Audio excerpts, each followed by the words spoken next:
जय श्री कृष्ण। भगवद गीता का दूसरा अध्याय, श्लोक नंबर 61 और 62।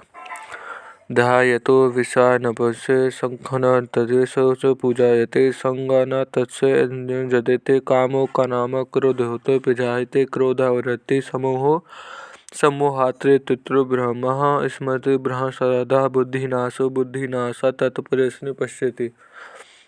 इसका हिंदी अर्थ है, विषयों का चिंतन करने वाले मनुष्य की उन विषयों की आसक्ति पैदा हो जाती है। आसक्ति कामना पैदा होती है। कामना से बाधा लगने पर क्रोध पैदा होता है। क्रोध होने पर सम्मोह मूढ़ भाव हो जाता है। सम्मोह से स्मृति भ्रष्ट हो जाती है। स्मृति भ्रष्ट होने पर बुद्धि विवेक का नाश हो जाता है। बुद्धि का नाश होने पर मनुष्य का पतन हो जाता है।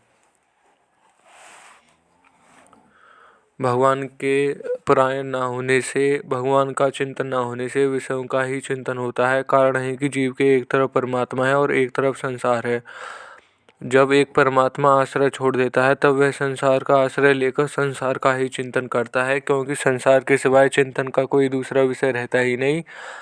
इस तरह चिंतन करते करते मनुष्य की उन विषयों में आसक्ति राग प्रियता पैदा हो जाती है। आसक्ति पैदा होने से मनुष्य उन विषयों का सेवन करता है। विषयों का सेवन चाहे मानसिक हो चाहे शारीरिक हो, उससे जो सुख होता है उसमें विषयों में प्रियता पैदा होती है। प्रियता से उस विषय का बार बार चिंतन होने लगता है। अब उस विषय का सेवन करें चाहे ना करें, पर विषयों में राग पैदा हो ही जाती है। यह नियम है। विषयों में राग पैदा होने पर उन विषयों को प्राप्त करने की कामना पैदा हो जाती है कि वे भोग वस्तुएं मेरे को मिले। कामना के अनुकूल पदार्थों को मिलते रहने से लोभ पैदा हो जाता है और कामना पूर्ति संभावना हो जाती है, पर उसमें कोई बाधा देता है उस पर क्रोध आ जाता है। कामना एक ऐसी चीज है जिसमें बाधा पड़ने पर क्रोध पैदा हो ही जाता है। वर्ण आश्रम गुण योग्यता आदि को लेकर अपने में जो अच्छाई का अभिमान रहता है, उस अभिमान में भी अपने आदर सम्मान आदि की कामना रहती है। उस कामना में किसी व्यक्ति के द्वारा बाधा पड़ने पर भी क्रोध पैदा हो जाता है। कामना रजोगुणी वृत्ति है, सम्मोह तमोगुणी वृत्ति है और क्रोध रजोगुण तथा तमोगुण बीच की वृत्ति है। कहीं भी किसी भी बात को लेकर क्रोध आता है तो उसके मालूम कहीं ना कहीं राग अवश्य होता है। जैसे नीति न्याय से विरुद्ध काम करने वाले देखकर क्रोध आता है तो नीति न्याय में राग है। अपमान का तिरस्कार करने वाले पर क्रोध आता है तो मान सत्कार में राग है। निंदा करने वाले पर क्रोध आता है तो प्रशंसा में राग है। दोषारोपण में करने वाले पर क्रोध आता है तो निर्दोषता के अभिमान में राग है, आदि आदि। विरोध से सम्मोह होता है, अर्थात मूढ़ता छा जाती है। वास्तव में देखा जाए तो काम क्रोध लोभ और ममता इन चारों से ही सम्मोह होता है।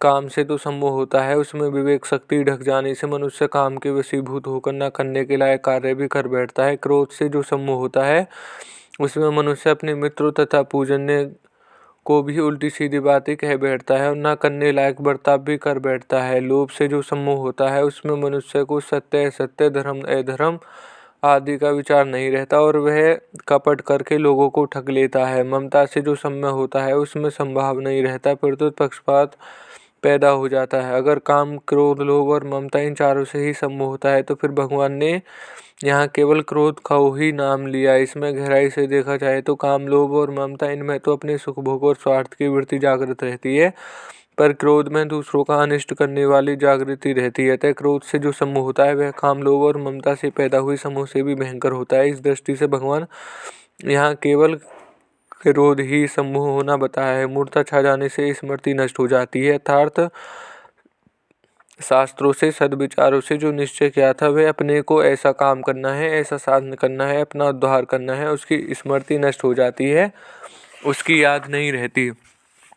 स्मृति नष्ट होने पर बुद्धि में प्रकट होने वाला विवेक लुप्त हो जाता है, अर्थात मनुष्य पर नया विचार करने की शक्ति नहीं रहती।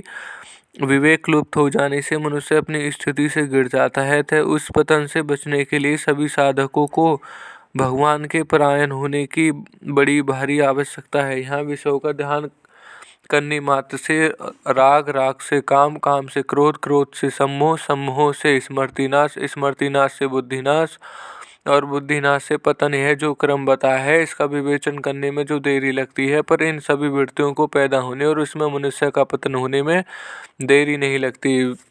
बिजली के करेंट की तरह यह भी वृत्तियाँ तत्काल पैदा होकर मनुष्य का पतन करा देती हैं। यह श्लोक यहीं समाप्त होता है। धन्यवाद।